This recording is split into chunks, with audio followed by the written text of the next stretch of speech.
Hi welcome back to Shri Tripura vlogs.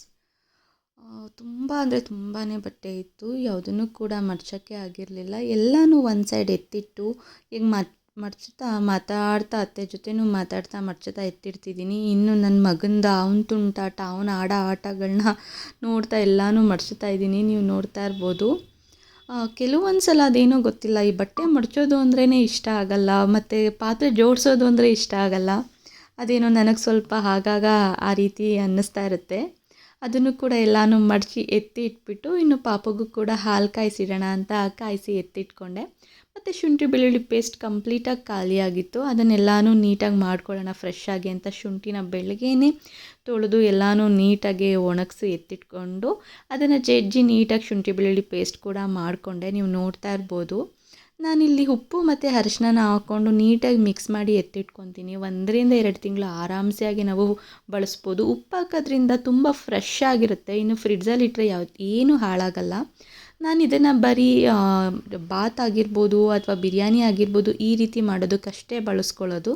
ಇನ್ನು ಬಾಕಿ ಸಾಂಬಾರಿಗೆಲ್ಲ ನಾನು ಡೈರೆಕ್ಟಾಗಿ ಯಾವ ರೀತಿ ಶುಂಠಿ ಬೆಳ್ಳುಳ್ಳಿ ಹಾಕ್ತೀವಿ ಅದೇ ರೀತಿ ಹಾಕ್ತೀನಿ. ಪೇಸ್ಟೆಲ್ಲ ಬಳಸೋಕ್ಕೆ ಹೋಗಲ್ಲ. ಅದರಿಂದ ತುಂಬ ದಿನ ಬಾಳಿಕೆ ಬರುತ್ತೆ. ನಾನ್ ವೆಜ್ ಮಾಡೋದ್ರಿಂದ ಬೇಗನೆ ಖಾಲಿ ಆಗುತ್ತೆ.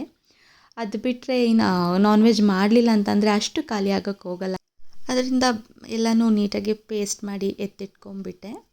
ಮತ್ತು ಮಕ್ಕಳಿಗೆ ಸ್ಕೂಲ್ ಲಂಚ್ ಬಾಕ್ಸ್ ಪ್ಯಾಕ್ ಮಾಡ್ತೀನಿ ನೋಡಿ. ನನಗೆ ಈ ರೀತಿ ಪೇಸ್ಟ್ಗಳಾಗಿರ್ಬೋದು, ಕೆಲವೊಂದು ವೆಜಿಟೇಬಲ್ಸು, ಕೆಲವೊಂದು ಸೊಪ್ಪುಗಳೆಲ್ಲನೂ ಬಿಡಿಸಿ ಇಟ್ಕೊಂಡ್ಬಿಡ್ತೀನಿ. ಈಸಿ ಆಗುತ್ತೆ. ಬೆಳಗ್ಗೆ ಬೇಗ ಅದನ್ನೆಲ್ಲ ಮಾಡೋಕ್ಕಾಗಲ್ಲ ಅಂತ ಎಲ್ಲನೂ ಅಲ್ಲಲ್ಲೇ ಮಾಡ್ಕೊಂಬಿಡ್ತೀನಿ. ಮತ್ತು ಇವತ್ತು ನಾನು ಸಿಂಪಲ್ಲಾಗಿ ಬಿರಿಯಾನಿ ಮಾಡ್ಕೊಳ್ಳೋಣ ಮತ್ತು ಹಾಗೆ ಒಂದು ಚಿಕನ್ ಗ್ರೇವಿ ಮಾಡ್ಕೊಳ್ಳೋಣ ಅಂತ ಮಾಡ್ಕೊತಾ ಇದ್ದೆ ರಾತ್ರಿ ಊಟಕ್ಕೆ ಅಂತ. ನಾನಿಲ್ಲಿ ಒಂದು 3-4 ಈರುಳ್ಳಿ ತೊಗೊಂಡಿದ್ದೆ. ನೀಟಾಗಿ ಎಣ್ಣೆ ಬಿಟ್ಟು ನೀಟಾಗಿ ಫ್ರೈ ಮಾಡಿ ಸ್ವಲ್ಪ ಒಂದು 3-4 ಟೊಮೊಟೊ ತೊಗೊಂಡು ಫ್ರೈ ಮಾಡ್ಕೊತಾ ಇದ್ದೀನಿ. ಇನ್ನು ಸ್ಪೈಸಸ್ ಬಂದು ಏನು ಅಂಥದ್ದೇನೂ ಹಾಕ್ಕೊಂಡಿರಲಿಲ್ಲ. ಬರೀ ಒಂದು ಮರಾಠಿ ಮೊಗ್ಗು ಮತ್ತು ಪಲಾವ್ ಎಲೆ. ಎಲ್ಲರೂ ಹೇಗೆ ಮಾಡ್ತಾರೆ ಬಿರಿಯಾನಿ ಅದೇ ರೀತಿ ಮಾಡ್ತಾಯಿದ್ದೀನಿ ಸಿಂಪಲ್ಲಾಗಿ. ಅಂಥದ್ದೇನು ಸ್ಪೆಷಲ್ ಅಂತ ಏನಿಲ್ಲ, ಬೇಗ ಆಗುತ್ತೆ ಅಷ್ಟೇ.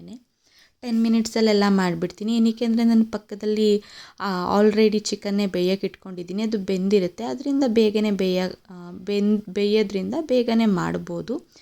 ಇನ್ನು ಚಕ್ಕೆ ಲವಂಗ ಪೌಡ್ರು, ಸ್ವಲ್ಪ ಶುಂಠಿ ಬೆಳ್ಳುಳ್ಳಿ ಪೇಸ್ಟು ಮತ್ತು ಚಿಲ್ಲಿ ಪೌಡರ್ ಮತ್ತು ಧನಿಯಾ ಪೌಡರ್, ಕೊನೆಯಲ್ಲಿ ಪುದೀನ ಸೊಪ್ಪು ಇಷ್ಟನ್ನು ಹಾಕಿ ನೀಟಾಗಿ ಮಿಕ್ಸ್ ಮಾಡ್ಕೊತಾ ಇದ್ದೀನಿ. ಎಲ್ಲರೂ ಯಾವ ರೀತಿ ಮಾಡ್ತಾರೆ ಬಿರಿಯಾನಿ ನಾನು ಅದೇ ರೀತಿ ಮಾಡ್ತಾಯಿದ್ದೀನಿ. ಬಟ್ ಬೇಗ ಮಾಡ್ತೀನಿ ಅಷ್ಟೇ. ಇನ್ನು ಚಿಕನ್ ಕೂಡ ನೀಟಾಗಿ ಬೆಂದಿತ್ತು, ಅದನ್ನು ಕೂಡ ಹಾಕ್ಕೊತಾ ಇದ್ದೀನಿ. ಅದು ಒಂದ್ಸಲ ನೀಟಾಗಿ ಮಸಾಲೆಯಲ್ಲಿ ನೀಟಾಗಿ ತಿರುವಾಕಿ ಬೇಯಿಸ್ಕೊಂಬಿಡ್ತೀನಿ. ತುಂಬ ಚೆನ್ನಾಗಿರುತ್ತೆ, ಟೇಸ್ಟಿಯಾಗಿರುತ್ತೆ. ಮಕ್ಳಿಗೆ ಕೂಡ ಒನ್ ಟೈಮಿಗೆ ಆಗುತ್ತೆ ಅಂತ ಈ ರೀತಿ ಮಾಡ್ತೀನಿ. ಬೆಳಗ್ಗೆನೇ ಮಾಡಬೇಕು ಅಂತ ಅಂದರೆ ತುಂಬ ವಿಭಿನ್ನವಾಗಿ ವೆರೈಟಿಯಾಗೆ ಮಾಡೋಕ್ಕೆ ಹೋಗ್ತೀನಿ. ಅಂದರೆ ಮಕ್ಳಿಗೆ ಇಷ್ಟಪಟ್ಟು ತಿಂತಾರೆ, ಇನ್ನು ಮನೆಯವರು ಇಷ್ಟಪಟ್ಟು ತಿಂತಾರೆ ಅಂತ. ಇನ್ನು ಅತ್ತೆ ಮತ್ತು ಮಾವನವರು ಇನ್ನೂ ಅವರು ನಾನ್ ವೆಜ್ ತಿಂತಿಲ್ಲ. ಅಮಾವಾಸ್ಯೆ ಕಳಿಬೇಕು ಅವ್ರು ತಿನ್ನೋಕ್ಕೆ. ಆದರೆ ಮನೇಲಿ ಮಾಡ್ಕೊಬೋದು, ನಾವು ತಿನ್ಬೋದು ಅಂತ ಹೇಳಿದ್ರಿಂದ ನಾವು ತಿಂತಾಯಿದ್ದೀವಿ. ನಾನಿಲ್ಲೊಂದು 3 ಗ್ಲಾಸು ಅಕ್ಕಿ ತೊಗೊಂಡಿದ್ದೆ. ನೀಟಾಗಿ ವಾಶ್ ಮಾಡಿ ಅದನ್ನು ಕೂಡ ನೀಟಾಗಿ ತಿರುವಾಕೊತಾ ಇದ್ದೀನಿ. ಎಷ್ಟು ಬೇಕಷ್ಟು ನೀರು ಹಾಕ್ಕೊಂಡು ಕೊನೆಯಲ್ಲಿ ರುಚಿ ಹಾಕ್ಕೊಂಡು ಮುಚ್ಚಿತ್ತು ಅಂತ ಅಂದರೆ ಬಿರಿಯಾನಿ ರೆಡಿ ಆಯಿತು. ಇನ್ನಿಲ್ಲೂ ಕೂಡ ಚಿಕನ್ ಬೆಂದಿತ್ತು, ಚಿಕನ್ ಗ್ರೇವಿ ಮಾಡ್ಕೊಳ್ಳೋಣ ಅಂತ ಬೆಂದಿರೋ ಚಿಕನ್ಗೆ ಶುಂಠಿ ಬೆಳ್ಳುಳ್ಳಿ ಪೇಸ್ಟ್ ಹಾಕ್ಕೊಂಡು ಇನ್ನೂ ಒಂದ್ಸಲ ನೀಟಾಗಿ ಬೇಯಿಸ್ಕೊತಾ ಇದ್ದೀನಿ. ತುಂಬ ಅಂದರೆ ತುಂಬ ಚೆನ್ನಾಗಿರುತ್ತೆ. ಮತ್ತು ಹಾಗೆ ಮಾಡ್ತಾ ಇರೋದ್ರಿಂದ ಏನೋ ಒಂಥರ ಟೇಸ್ಟ್ ಅಂತ ಅನ್ನಿಸ್ತಿತ್ತು. ತುಂಬ ಚೆನ್ನಾಗಿರುತ್ತೆ. ಇನ್ನು 1 ಸ್ಪೂನ್ ಚಿಲ್ಲಿ ಪೌಡರ್ ಹಾಕ್ಕೊತಾ ಇದ್ದೀನಿ. ನೀಟಾಗಿ ಮಿಕ್ಸ್ ಮಾಡ್ಕೊಬೇಕು. ಖಾರ ಬೇಕು ಅಂತ ಅಂದರೆ ನೀವು ಇನ್ನೂ 1 ಸ್ಪೂನ್ ಹಾಕ್ಕೊಬೋದು. ನನಗೆ ಸ್ವಲ್ಪ ಖಾರ ಸಾಕು ಅನ್ನಿಸ್ತು, ಅದರಿಂದ 1 ಸ್ಪೂನ್ ಚಿಲ್ಲಿ ಪೌಡರ್ ಹಾಕ್ಕೊತಾ ಇದ್ದೀನಿ. ತುಂಬ ಟೇಸ್ಟಿಯಾಗಿರುತ್ತೆ. ಒಂದ್ಸಲ ಟ್ರೈ ಮಾಡಿ ಈಸಿ ರೆಸಿಪಿಗಳನ್ನ. ಯಾರಿಗೆಲ್ಲ ನಾನ್ ವೆಜ್ ಮಾಡೋಕ್ಕೆ ಬರಲ್ಲ ಆರಾಮ್ಸೆಯಾಗಿ ಈ ರೀತಿ ರೆಸಿಪಿಗಳನ್ನ ಟ್ರೈ ಮಾಡ್ಬೋದು. ಟೇಸ್ಟಿಯಾಗಂತೂ ತುಂಬ ಇರುತ್ತೆ. ತುಂಬ ಇಂಗ್ರೀಡಿಯೆಂಟ್ಸ್ ಬೇಕು ಅಂತ ಅನಿಸಲ್ಲ.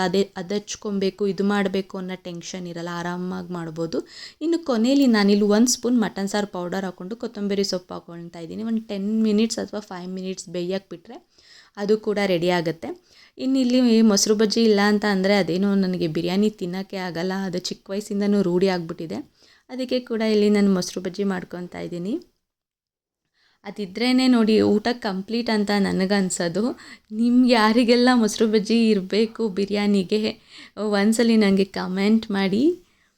ಮತ್ತು ನನ್ನ ಒಂದು ಈ ವ್ಲಾಗ್ಗಳು ಇಷ್ಟ ಆಗ್ತಾಯಿದ್ರೆ ಪ್ಲೀಸ್ ಒಂದು ಕಮೆಂಟ್ ಮಾಡಿ ಇನ್ಯಾವ ಥರ ವ್ಲಾಗ್ ಬೇಕು ಅಂತಲೂ ಹೇಳಿ. ಖಂಡಿತವಾಗ್ಲೂ ನಾನು ವ್ಲಾಗ್ಗಳನ್ನ ಮಾಡಿ ಹಾಕ್ತೀನಿ. ನನಗೆ ಗೊತ್ತಿರೋಷ್ಟನ್ನು ನಾನು ನಿಮಗೆ ತಿಳಿಸ್ಕೊಡ್ತೀನಿ. ಮತ್ತು ಕೆಲವೊಂದು ನಾನು ಬಳಸಿ ನನಗೆ ರಿಸಲ್ಟ್ ಸಿಕ್ಕಿರೋ ಫೇಸ್ ಪ್ಯಾಕ್ ಆಗಿರ್ಬೋದು ಅಥವಾ ವೆಯ್ಟ್ ಲಾಸ್ ಆಗಿರ್ಬೋದು, ನಿಜವಾಗ್ಲೂ ನನಗೆ 100ಗೆ 100% ರಿಸಲ್ಟ್ ಸಿಕ್ಕಿದೆ. ನನಗೆ ಅದರಿಂದ ತುಂಬಾ ವೆಯ್ಟ್ ಲಾಸ್ ಕೂಡ ಆಗಿದೆ. ಹಾಗೆ ನನ್ನ ಸ್ಕಿನ್ ಸ್ವಲ್ಪ ಯಾವ ರೀತಿ ಆಗ್ತಿತ್ತು ಅಂದರೆ ಪಿಂಪಲ್ಸ್ ಆದಾಗ ನನಗೆ ಮಾರ್ಕ್ಗಳು ಬೇಗ ಹೋಗ್ತಿರಲಿಲ್ಲ. ಬೇಗ ಕಂಪ್ಲೀಟಾಗೆ ಹೋಗಿಸ್ಕೊಂಡಿದ್ದೀನಿ. ಅದು ಕೂಡ ನನಗೆ ರಿಸಲ್ಟ್ ಸಿಕ್ಕಿದೆ. ನಿಮಗೆಲ್ಲರಿಗೂ ಯಾರಿಗೆಲ್ಲ ಆ ವಿಡಿಯೋ ಬೇಕು ಖಂಡಿತವಾಗ್ಲೂ ನನಗೊಂದು ಕಮೆಂಟ್ ಮಾಡಿ. ಖಂಡಿತವಾಗ್ಲೂ ನಾನು ಆ ವಿಡಿಯೋ ನಿಮ್ಮೊಟ್ಟಿಗೆ ಶೇರ್ ಮಾಡ್ತೀನಿ. ಮತ್ತು ಇನ್ನು ಕಬಾಬ್ ಕೂಡ ಹಾಕಿದೆ. ತುಂಬ ಕ್ರಿಸ್ಪಿಯಾಗಿ ಬಂದಿತ್ತು. ಮಕ್ಕಳಂತೂ ತುಂಬ ಇಷ್ಟಪಟ್ಟು ತಿಂದರು. ನನಗೊಂದು ಯಾವಾಗಲೂ ಏನಿಷ್ಟ ಅಂತಂದರೆ ಎಷ್ಟೇ ಅಡುಗೆ ಇಷ್ಟೆಲ್ಲ ಕಷ್ಟಪಟ್ಟು ಅಡುಗೆ ಮಾಡಿ ಒಬ್ಬೊಬ್ಬರೇ ಊಟ ಮಾಡೋಕ್ಕೆ ನನಗೆ ಖಂಡಿತವಾಗ್ಲೂ ಇಷ್ಟ ಆಗೋಲ್ಲ. ಎಲ್ಲರೂ ಒಟ್ಟಿಗೆ ಕೂತ್ಕೊಂಡು ಮಾತಾಡ್ತಾ ಊಟ ಮಾಡೋದೇ ತುಂಬ ಇಷ್ಟ. ಇನ್ನು ಮಕ್ಕಳು ಎಲ್ಲರೂ ತೊಗೊಂಡೋಗಿ ಏನೇನು ಇಡಬೇಕು ಎಲ್ಲನೂ ಇಟ್ಟರು. ಒಟ್ಟಿಗೆ ಕೂತ್ಕೊಂಡು ಆರಾಮಾಗಿ ಪ್ರೀತಿಯಿಂದ ಮಾತಾಡ್ತಾ ಊಟನ ಸವಿತಾ ಊಟ ಮಾಡಿದ್ವಿ. ಇವತ್ತಿನ ದಿನ ಏನಾಗ್ಬಿಟ್ಟಿದೆ ಅಂದರೆ ಫೋನ್ ಅನ್ನೋದೊಂದು ಎಲ್ಲರನ್ನೂ ಬದಲಾಯಿಸ್ಬಿಟ್ಟಿದೆ. ಫೋನ್ ಇಟ್ಕೊಳ್ತಾ ಊಟ ಮಾಡೋದು, ಯಾರೊಟ್ಟಿಗೇನು ಬೆರೀದೇ ಊಟ ಮಾಡೋದು, ಈ ರೀತಿ ಆಗಿಬಿಟ್ಟಿದೆ.